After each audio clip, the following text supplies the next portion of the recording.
8 साल हो गए बीजेपी की दिल्ली में सरकार है। दोनों सरकारों का काम आपके सामने है। अब समय आ गया आप लोगों को ये निर्णय करने का कि काम करने वाले लोग, जनता के सुख दुख में भागीदार रहने वाले लोग, ऐतिहासिक तौर पर अपने आप को इस देश और मिट्टी के लिए समर्पित करने वाले लोग, वो विचारधारा जो लोगों को जोड़ती हो, सबको साथ लेकर चलती हो, उन लोगों का चयन करना है या ऐसे लोगों को दोबारा सत्ता में बैठाना है जिन्होंने 5 साल तक प्रदेश की जनता को लूटा है, पेपर लीक हुए हैं, करप्शन हुआ है और डबल इंजन की जो सरकार की बात बार बार प्रधानमंत्री मुख्यमंत्री करते हैं। डबल इंजन डबल जो हुआ है, महंगाई डबल हो गई, गैस सिलेंडर का दाम डबल हो गया, दाल चावल के दाम बड़े डबल हो गए, बेरोजगारी डबल हो गई। और मैं तो जगह जगह बोलता हूं हिमाचल प्रदेश में ये डबल इंजन की जो सरकार है, इसमें जो एक इंजन हिमाचल वाला है वो 12 तारीख को सीज होने वाला है। उसके बाद 2024 की बारी आएगी। आज मैं केवल जी के पक्ष में आपसे अनुरोध करने के लिए आया हूं। और केवल जी बड़े चतुर प्राणी हैं। इनको पता था कि मोदी जी 9 तारीख को आ रहे हैं। सुनो, इनको पता था मोदी जी 9 तारीख को आ रहे हैं और बिल्कुल सही कहा। प्रधानमंत्री ने क्या बोला? जो कर्मठ हो, जो मेहनती हो, जो जनता के बीच में रहे, ऐसे कार्यकर्ता को जिताकर भेजो।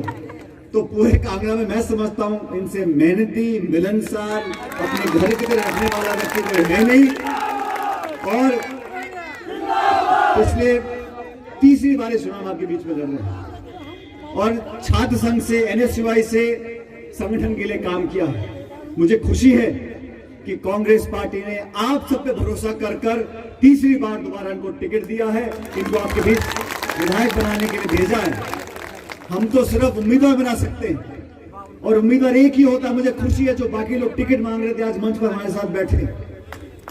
लेकिन आप सबसे अनुरोध करना चाहता हूं, हमारी पार्टी ने जो जनता के बीच में वादे किए हैं आप सब भली भांति जानते हो।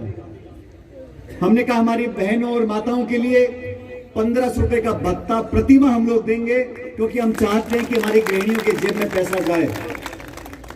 पैसा सरकार का, हमारा नहीं है, आपका पैसा है, जनता का पैसा है। वो जनता की जेब में जाना चाहिए। आप लोग रसोई चलाते हो, घर चलाते हो, बच्चे पालते हो, 1500 रुपए का भत्ता महिला को मिलेगा। ये कांग्रेस पार्टी ने वादा किया है। भाजपा की सरकार ने क्या किया? इस देश में जो संपत्ति है, जो 70 साल से लोगों की गाड़ी कमाई से हम लोगों ने बनाई है, हवाई अड्डा हो, रेलवे लाइन हो, बैंक हो, बीमा कंपनी हो, बिजली कंपनी हो, सारी कंपनियों को, देश की संपत्तियों को बेच रहे हैं और चंद लोगों को वो सारा पैसा मिल रहा है। आपने अनुभव किया होगा पिछले 7-8 सालों में जो खाई अमीर गरीब की वो इतनी बढ़ गई है।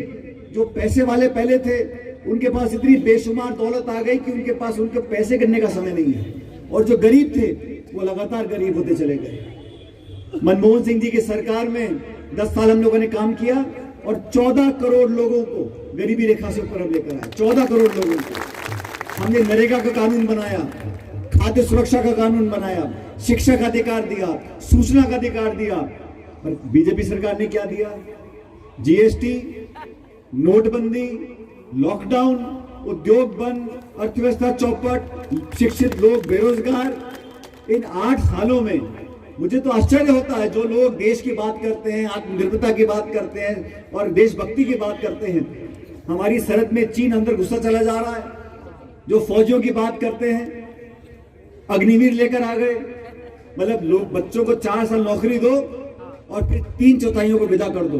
जो 21-22 साल का 4 साल की नौकरी के बाद लड़का रिटायर होगा वो कहां दर भटके खाता फिरेगा। ये अग्निवीर की जो स्कीम है, ये सेना के संगठन के साथ खिलवाड़ है। और हम लोगों ने ये संकल्प लिया है, सरकार बनने के बाद पहली कैबिनेट मीटिंग में OPS लागू करेंगे, लोगों को ओल्ड पेंशन स्कीम मिलेगी। अब देखो राणे जी, बीजेपी के लोग फंस गए। वो OPS के लिए हाँ भर दें तो OPS देना पड़ेगा उत्तर प्रदेश में, गुजरात में, मध्य प्रदेश में, पूरे देश में। वो OPS के लिए ना करें तो लोग कपड़े फाड़ेंगे।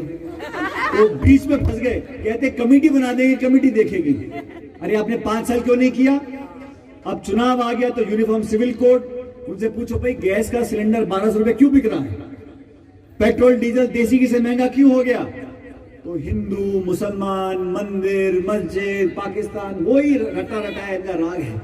लेकिन मैं इन लोगों से पूछना चाहता हूं, जनता जनार्दन है और केवल पठानिया जी ने विधायक ना रहते हुए भी इस क्षेत्र के गरीब को गणेश मानकर पूजा है, और जिन लोगों को आपने सत्ता दी है उन्होंने शोषण किया है, दौलत इकट्ठी करी है। अब समय आ गया, ये न्याय के तराजू में तोलो, अपने पराये में फर्क करना सीखो, और जो लोग व्यक्ति आपके दुख और शर्त में हमेशा आपके बीच में रहे, उस व्यक्ति को आशीर्वाद दो जो मेहनत करता है, जो मेहनत करता है। और मुझे खुशी है केवल जी, ये जनता नहीं है, ये कार्यकर्ता नहीं है, ये केवल पठानिया के परिवार के लोग हैं। और इसलिए मुझे विश्वास है 8 तारीख को जो मतगणना होगी, जब पेटियां खुलेंगी, तो आप लोगों ने पिछली 2 बार से जो कमी रह गई, उस कमी को सूद समेत पूरा करना है, सूद समेत पूरा करना है। मैं पूरे हिमाचल में घूमा हूं और ये बात सच है, कांगड़ा से जो जीत कर जाता है वो सरकार बनाता है। और इसलिए मैं कह रहा हूं, इस बार कम से कम 13-14 सीट हम जीतेंगे जिले से, सरकार हमारी बनेगी, एक नई शुरुआत होगी। और पूरा देश देख रहा है, ये राज्य छोटा है, लेकिन मैं बार बार कहता हूं, अगर मुख्यमंत्री जी के काम के ऊपर, हिमाचल प्रदेश की सरकार के कामों के ऊपर अगर चुनाव होता तो जनता अपने आप वोट डाल देती। इसमें प्रधानमंत्री, गृह मंत्री, रक्षा मंत्री, मुख्यमंत्री, पूरा हिंदुस्तान के भाजपा यहाँ पे क्यों पड़े? क्योंकि उनको मालूम है कि हमारी रिपोर्ट कार्ड में हम फेल हो रहे हैं, इसलिए इतनी ताकत लगा रहे हैं। आपने देखा होगा, रोज यहाँ रक्षा मंत्री आते हैं, गृह मंत्री आते हैं, प्रधानमंत्री आते हैं। अगर आपको मुख्यमंत्री में विश्वास होता तो अपने आप जनता वोट डालती।